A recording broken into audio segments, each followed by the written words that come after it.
करके अपने आप को अशुद्ध क्यों कर रहे हैं? यानी क्रिया पर बैठने वाला पुत्र शुद्ध है, आने वाला अशुद्ध है। इसलिए अपना आचार विचार अगर शुद्ध रखें तो किसी को छूना नहीं चाहिए। हाँ, स्पर्श ना करें। सूतक में कहते हैं कि स्पर्श ना करें। संध्या दानम जपम होमम स्वाध्याम पितृ तर्पणम ब्रह्म भोज्यम व्रतम नैव कर्तव्यम मृत सूतके नित्यम नैमित्तिकम काम्य सूतकेय समाचरे तस्य पूर्व कृतम नित्यम कृत कर्म विनाश्यति। क्या कह रहा है मंत्र? भगवान नारायण ने क्या कहा? मृतक सूतक में अगर हम संध्या बंदन करते हैं, यानी हमें संध्या नहीं करना है।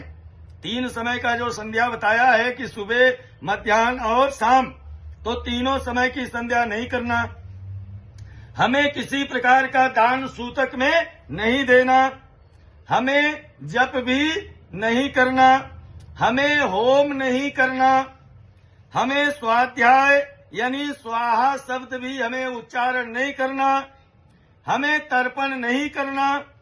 हमें सूतक में ब्राह्मणों को भोजन नहीं कराना। हमें किसी भी प्रकार से सूतक के अंदर में व्रत नहीं रखना चाहिए। ये सारी चीजें सूतक में वर्जित बताया है।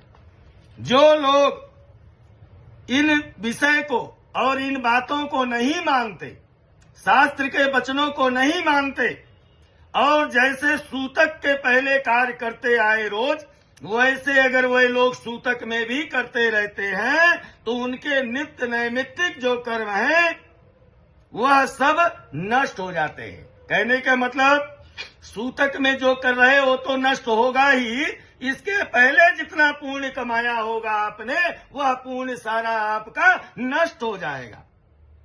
व्रतिनो मंत्र पूतस्य सग्नकश्च द्विजस्य च ब्रह्मनिष्ठस्य च यते नैराग्य च सूतकम।